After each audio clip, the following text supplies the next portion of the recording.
Good morning and welcome. It is 8:30. It is the 13th day of September 2021. Fall is here, more or less, and I am your number one guide to all tabletop role-playing news, weather, and sports, the OGGM, with this week's tabletop role-playing news. And as you can tell by the picture, our number one story. Actually, our number one story is tied, but this is slightly more interesting. Tracy and Laura Hickman, known for their work on Dragonlance and Ravenloft, have announced a new 5e D&D setting called Skyraiders of Abarax. It's got a Kickstarter coming probably now, and it is being packaged as AD&D 5e rather than D&D 5e. I don't know if that means anything. And it's going to be using the Living Tome system. Again, I don't know what that means. We don't know anything about the game except for some art that they have published. And of course, the picture, we've got a cat person and a human person and a short person and a elvish looking person and a dragon person with a big hammer and a flying boat. So obviously it's going to involve flying boats of some kind. We do have a sort of a poem that they've put up. I don't know if I'm going to read this in order, but there is like this poem and some art, so this might be a hint. To the winds, buccaneers, to the storm, Skyriders fly on dragon's sylph to find our lost way back to that mythic place called home. Long centuries past, the arrow ships, imperial enforcers of our exile, silently vanished from the skies. Yet our hearts still are fixed upon that empty horizon beyond a treacherous sea, yearning for lands of which we've only dreamed. Forsaken on the prison isle, our ancestors broke from their chains and keepers to forge survival from their ruined past. Is that a poem? I don't know what that is. Anyways, there we go. We have this announcement that Tracy and Laura Hickman are making a new 5e setting, but they're calling it AD&D 5e, and they're using the Living Tome system. I don't know what that means yet. Hopefully we'll have more information when the Kickstarter comes out, probably in October. Another number one story, of course, is this whole John Wick enemy list thing, which I did a blog about last week. Turns out that is not the only list, nor is it the most recent. It just seems to be receiving the most publicity. There's a lot of higgly-biggly toxicity around this list, and Mr. Wick's announcement that he's waiting for people to come at him at Gen Con, because that'll end well.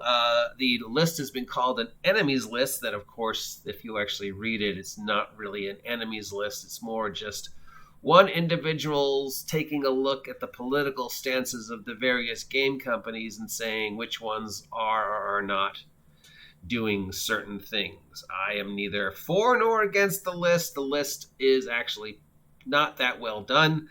It lacks, notations. It lacks facts. There obviously is some personal opinion in it. The guy obviously is very against the supposed woke movement, leftists of role-playing. So, but that's a story and it's news. And turns out that list isn't even that new. It's actually been around for a while. And of course, there's this John Wick guy, may or may not be a real name, the creator of Seven Seas role-playing game, who's now saying because he's not on the list, but he still thinks of himself as an ally, he's upset. And because he believes in these things, he wants people to come at him if anybody thinks he's an enemy. Yeah, I don't know what that. It's a fucking game, people. The War of the Burning Sky adventure path created by EN World is coming to an end with the Beating of the Aquiline Heart, the 12th and final adventure in the series. Kickstarter for Level Up Advanced 5e is coming along. EN Publishing has presented previews. Oh boy, that was good. Presented previews and a quick start rule coming out. You can find that on their role-playing site. I've talked about this for about a year now.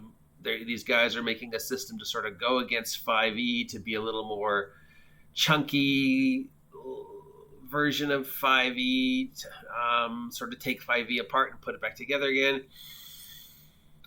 Unfortunately, they have made every aspect of the game available online, which of course,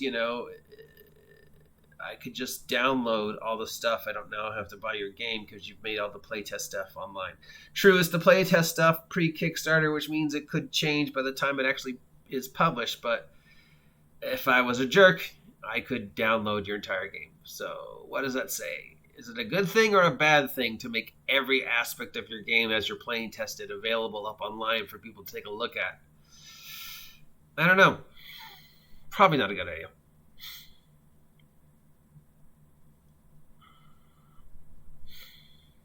We have had a lot of information from the Witch Beyond the Wildlight, Feywild Dungeons and Dragons adventure book that is sort of got some interesting looking things in it. Some other people have done some reviews of it already.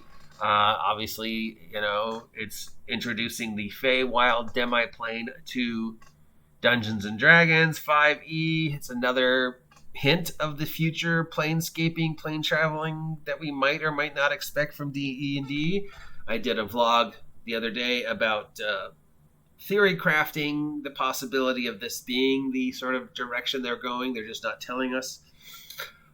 It's going to have, as we know, some of the characters from the 80s in it, like Warduke and Ilgleeg, also known as Tasha. So that's really interesting that we're seeing characters from the 80s cartoons and action figures presented in D&D terms. But of course, I've heard that they don't actually explain why Warduke dresses the way he does or how he manages to keep that legging and half-plate arm piece magically attached to his body.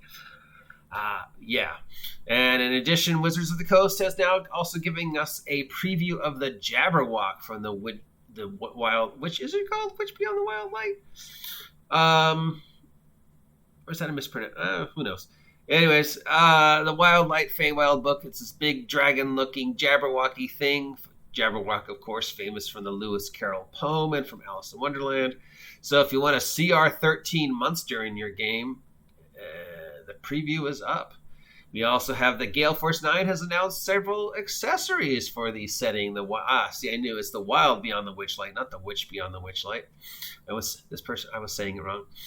We have unpainted miniatures, including the miniatures featuring the characters of the Saturday morning cartoons. So we're all excited to see what the Warduke and company figures look like. We've got figures coming out from like the Hourglass Coven, the Rabbit Folk or Hedagon Brigands.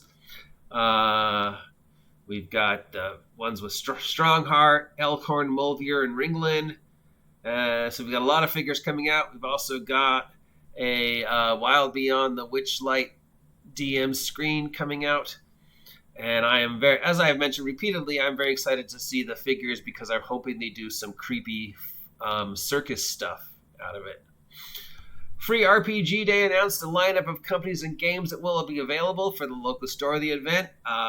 Free RPG Day is usually in October. It's October 16th this way. If you have a friendly local game store that is going to do it, that's awesome. Unfortunately, it's very expensive for stores to do RPG a day as opposed to Free Comic Book Day, which also costs them a lot to do Free Comic Book Day. It's free for them to give it to you, but it's not free for them to carry it. So if your local game store is not doing Free RPG Day, don't be mad at them. Just understand it costs them a lot to get the Free RPG Day paraphernalia and stuff, and they don't often make money off of it. Though who knows? This year might be different with the renewed interest in role-playing in Dungeons & Dragons. So if you are near some store that is doing Free RPG Day, that's Games Anime here in Ventura, let me know what you think. WizKids announced a new licensed Dungeons & Dragons product, a board game called Dungeon Scrawlers Heroes of Undermountain. That's Dungeon Scrawlers, Awlers. So it has something to do with going around a dungeon and drawing on it. It's a board game for 2 to 4 players, age 10 and up. You play adventurers attempting to conquer Undermountain, and you will complete a series of mazes by drawing paths through to them and defeating the challenges like enemies, traps, and locked doors. There are 5 unique characters, so yeah, you're going to get a map, you're going to get some things, you draw through the maze, and then when your pencil hits something, you deal with that encounter. Unusual and interesting, except how many times do you get to go through the maze? I mean, after a while, you've already drawn all over the maze, so the reusability is sort of like, yeah, I know what to expect. It is being advertised as a real-time dungeon racing game, so I guess you and the other players are racing through the maze to reach the treasure first. It does include 20 double-sided dungeon sheets, so that's a good start. And I suppose you could just download more mazes and then just convert them. So it does have a replayability factor. That sounds interesting. We have a updated statistical data for Kickstarters showing that once again, tabletop role-playing games are growing. By the first half of 2021, there have been 1,833 funded tabletop role-playing game projects, and only 606 that did not fund, which is interesting looking at the data compared to, say, previous years, where more failed than succeeded. We also are seeing role-playing games top the $1 million, $2 million, and even $8 million mark, with, of course, Avatar role-playing game hitting the 10 million plus mark for a Kickstarter, which is unheard of until now. So we will see if things change for the better or worse as what little left of the year progresses. And will tabletop role-playing games continue to be huge money makers on Kickstarter, or will the interest start to fade? Who knows? We'll see. We have some information from the Sony PlayStation Showcase. Several new trailers and announcements and video games were shown, including a few that related to tabletop role-playing games. We have Star Wars Knights of the Old Republic getting a remake for the PlayStation 5.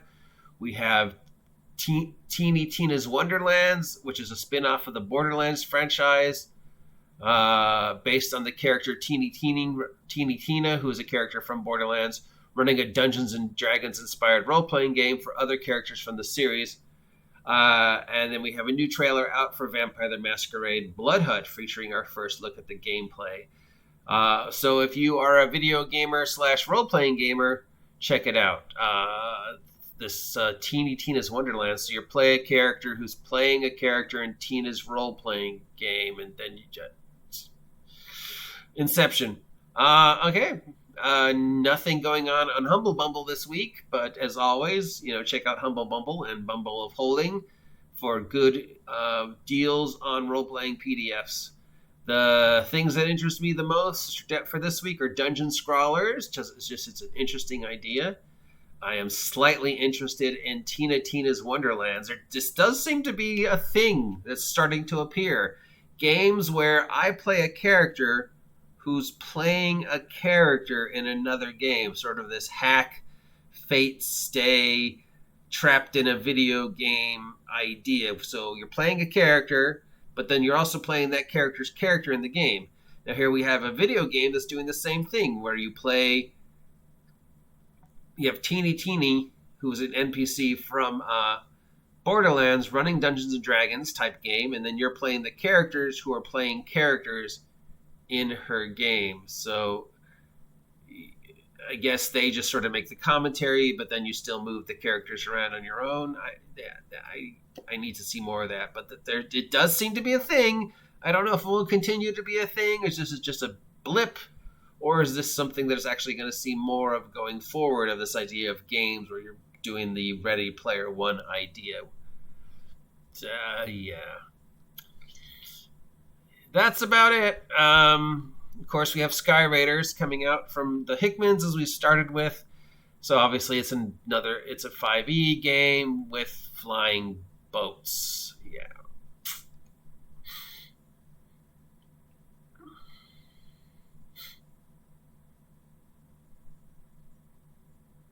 Yeah, that looks to be about it for this week's gaming news. If any of these stories sound interesting to you, let me know.